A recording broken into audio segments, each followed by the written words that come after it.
ማስጠንቀቂያ ማታርገኝ ማስጠንቀቂያ ማትንሳኝ ይላል የሀገሬ ሰው ተረት። ነግበኔ ነው ጆሮ ያለው ይስማ። ኮንትራክት የምትሰሩቶች ማለት ነው። በየጊዜው ነገር እየተደጋገመ እያየን ስለሆነ እባካችሁን ጥንቃቄ አድርጉ። እንደ እናቴ የማያት መዳም ድንገት ሳላስበው ተቀየረችብኝ። ውስጤን ሰበረችው። ፈጣሪ የስራዋን ይስጣት። ውስጤን ሰበረችው። ሀገር ለመግባት መች ተዘጋጀው መችስ ሞላልኝ ትላለች። የዚህ ተመሳሳይ ታሪክ ባሳለፍነው ሳምንት አካፍያችሁ ነበረ። ብር ተበድራ ቦታ ገዝታ ያለባትን ዕዳ ሳትከፍል ከእጇ ላይ ምንም አይነት ብር ሳይኖራት ነበር ዱብ ብሎ የመጣባት ማለት ነው። ስለዚህ ዛሬ ላይ ተግባብታችሁ መስራታችሁን አይታችሁ ነገ አደጋ ላይ እንዳትወድቁ ጥንቃቄ አድርጉ። እንዲሁም ኮንትራታችሁን ጨርሳችሁ ከነሱ ጋር ድጋሚ ለመፈራረም ስትዘጋጁ ብራችሁን ወይም የደሞዝ ስምምነታችሁን የመኖሪያ ወረቀታችሁ ከመሰራቱ በፊት ነው መወሰን ያለባችሁ። ለምን? አሰላሙ አሌይኩም ወራህመቱላሂ ወበረካቱ። ክርስቲያን ወገኖቼ ሰላም ብያለሁ። እንዴት ናችሁ? እኔ ያለው አልሐምዱሊላህ መይም ሸቃሊት ነኝ። ዛሬም በአዲስ ቪዲዮ መጥቻለሁ። አብራችሁን ቆዩ። ለቻናሉም አዲስ ከሆናችሁ ላይክ፣ ሰብስክራይብ በማድረግ ቤተሰብ ሁኑ። ይሄን ቪዲዮ ላይክ እና ሼር ብታደርጉልኝ ደስ ይለኛል።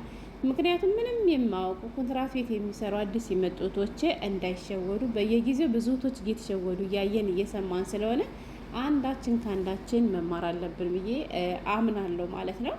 ውድ ቤተሰቦቼ የሀገሬ ልጆች ዛሬ እንግዲህ ይዤ የመጣሁት ቪዲዮ ኮንትራት ቤት ያለን ልጆችን የሚመለከት ነው። በጣም የብዙ እህቶች ችግር ነው። ባሳለፍነው ሳምንት እንዳልኳቸው አንድ ቪዲዮ አካፍያችሁ ነበረ። እሱም ምንድነው? አንድ እህታችን መዳም ቤት ውስጥ እየሰራች ገና 4 እና 5 ወር ሲቀራት ከኔ ቤት ትቀጣያለሽ ወይ 2 አመትሽን ከጨረሽ በኋላ ብላ ስትለኝ እኔም የመስራት ፍላጎቱ ስላለኝ ጉጉቱ ስላለኝ ያቀድኩት ነገር ስላልተሟላለኝ አዎ መስራት ፈልጋለሁ የሚል መልስ ሰጠኋት። መቼም ከሷ ቤት ቀጥዬ እሰራለሁ ብዬ ያለኝም ብር እንዲሁም ከጓደኞቼ ተበዳድሬ ቦታ ገዛሁበት ነበር ያለችው። አሁን ላይ ምንም አይነት ብር ለራሴ አላስቀምጥም። እየሰራው የጓደኞቼን ዕዳ እየከፈልኩ ባለሁበት ሁኔታ ሁኜ ድንገት ሳላስበው የመኖሪያ ፍቃዴ ሊያልቅ 2 ሳምንት ብቻ ሲቀረው መዳሜ ከ2 ሳምንት በኋላ ወደ ሀገርሽ ትሳፈሪያለሽ፣ እኔ ሌላ ሰራተኛ እያመጣሁ ነው ብላ አለችኝ። አሁን ግራ ገባኝ፣ ምን ላድርግ የሚል መልእክት ልጅቷ አስተላልፋ ለሌሎቻችን ያስተምራል ብዬ ስላሰብኩኝ እኔም ቪዲዮን አካፍያችሁ ነበር ማለት ነው። የዛሬዋ ባለ ታሪካችንም የሷ ተመሳሳይ ነው። ልንገራችሁ፣ የሷን ደግሞ ላንብብላችሁ ከመጀመሩ ጀምሬና እንመለሳለን ማለት ነው። ስሙኝማ፣ የሰው ቤት የሰው ነው። 2 አመት ኮንትራቴን ጨረስኩና እንደምቀጥል ነው መዳም የነገረችኝ። 3 ሳምንት ሲቀረው ይቃሜ ሊያልቅ አላሰራም አለችኝ። ስለዚህ አሁን ይህ ፎቶ ለቢሮዎቹ ላኩላቸው። ቢሮ እንድትወስደኝ እየለመንኳት ነው እና ሌላ ቤት ለመስራት ቢሮ እንድትወስዳት እየለመነቻት ነው ማለት ነው። አረብን ያመነ ውስጤ ተሰብሯል በጣም። ካልሆነ ሀገር ገብቼ መመለስ ነው ያለኝ አማራጭ። በጣም ውስጤ ተሰብሯል። እንደ እናት የማያት መዳም ድንገት ሳላስበው ተቀየረችብኝ። ውስጤን ሰበረችው። ፈጣሪ የስራዋን ይስጣት። ውስጤን ሰበረችው። ሀገር ለመግባት መች ተዘጋጀው መችስ ሞላልኝ። ሁሌ የምትለኝ 5 አመት ነው ከኔ ጋር የምትቆዩ ነበር። ለካሷ ስራዋን በውስጧ እየሰራች ነበር። ስለዚህ እነሱን አተመኑ። ለእኔ ፈጣሪ የጻፈልኝ አለ፣ ግን ለሷ አዘንኩኝ ትላለች። እሷማ ምን ታሳዝናለች? እኔ ወድ ብሯን የጭነቀው እንጂ አንቺ ብትሄጂ ሌላ ታመጣለች። ግራ ያጋባችሽ አሁን እንደዚህ ደግሞ ሰው ያስቸገረችሽ አንቺን ነው። ምክንያቱም እሷ እኮ ከመጀመሪያው አቅዳበታለች። እና የሀገሬ ልጆች አንድ እነሱ የሚሏችሁን ነገር ባካችሁ ፈጽሞ አትመኗቸው። 2 ገና 4 ወር 5 ወር ሲቀራችሁ እናንተ ከዚያ ቤት ትሰራላችሁ ወይ ብሎ ሲሏችሁ ሀታ የመስራት እንኳ ፍላጎት ጉጉቱ ቢኖራችሁ አላቅም አይቼ ነው በኋላ የምነግርሽ ብላችሁ መወሰን አለባችሁ እንጂ ጉጉት ብላችሁ አዎ እንዴ እኔ ሌላ ቦታ መሄድ አልፈልግም፣ አዎ እንዴ እኔ ሀገር መሳፈር አልፈልግም ብላችሁ አትበሏቸው። ለምን እንዳልኳችሁ በቃ የእነሱ ቤት እንደተመቻችሁ ገባችሁ። ሌላ ቦታ ብትሄዱ እንደነሱ አይነት ሰው እንደማታገኙ አድርገው ነው የሚያስቡት። ገብቷችኋል? እናንተ ከዚያ ቤት ለመውጣት ፍላጎት እንደሌላችሁ በተደጋጋሚ ከነገራችኋቸው ሀታ ደሞዝ ጨምሩ ብትሏቸው ላይ ጨምሯችሁ ይችላሉ። ለምን? የትም አትሄድም ብለው ስለሚያስቡ ማለት ነው።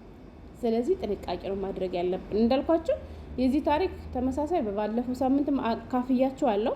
አሁን እቺ ልጅ ምንድነው እያለች ያለችው? ቢሮ ብትወስደኝ ቢያንስ ብላለች። አልተዘጋጀሁም ሀገር ለመግባት መቼስ ሞላልኝ ብላለች። እቺ እንኳን በ2 አመት ደግሞ እኮ እቺ ልጅቷ ራስ ሞኝናል። 2 አመት ሰርታ መዳሟ እንደ እናቷ ነው የምታያት። ድንቄም እናት።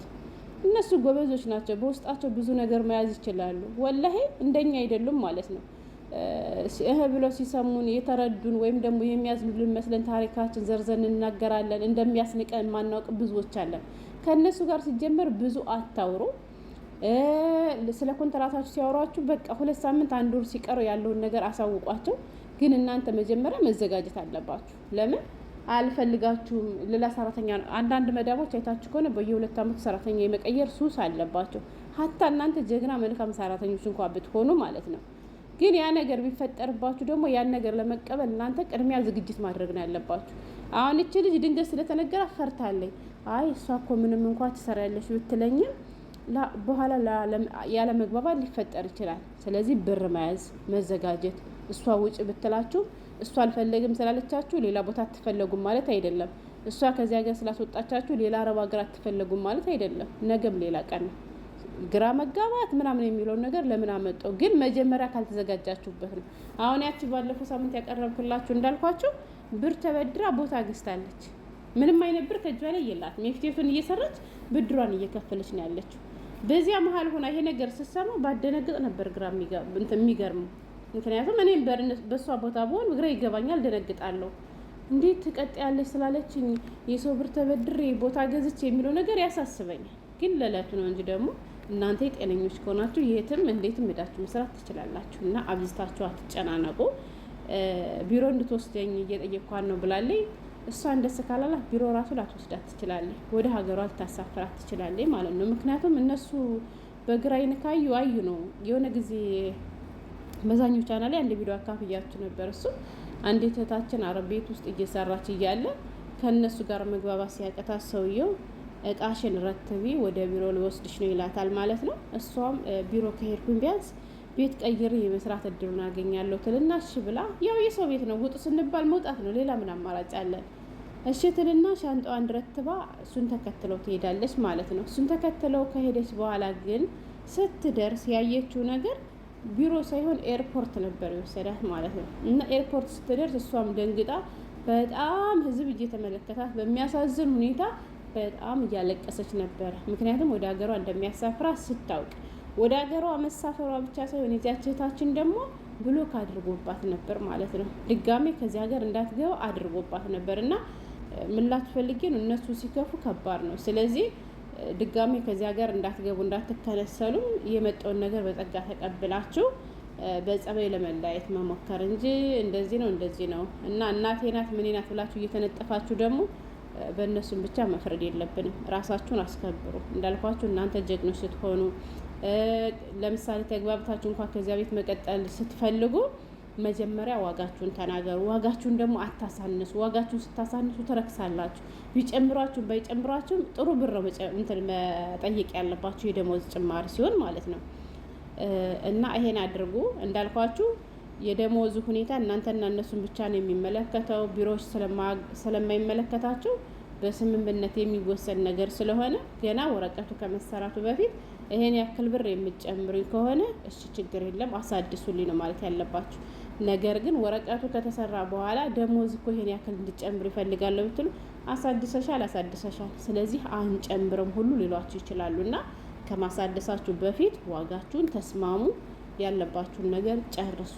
የሰው ቤት የሰው ነው። ምንም ይሁን ምንም አኮራም። እነሱን አምናችሁ ኋላ የሆነ ችግር ሲደርስባችሁ ግራ እንዳትጋቡ አስቀድማችሁ ጥንቃቄ አድርጉ። ከእህቶቻችን ታሪክ ተማሩ ነው የምለው። ስለተከታተላችሁኝ አመሰግናለሁ። ሰላም ሁኑልኝ።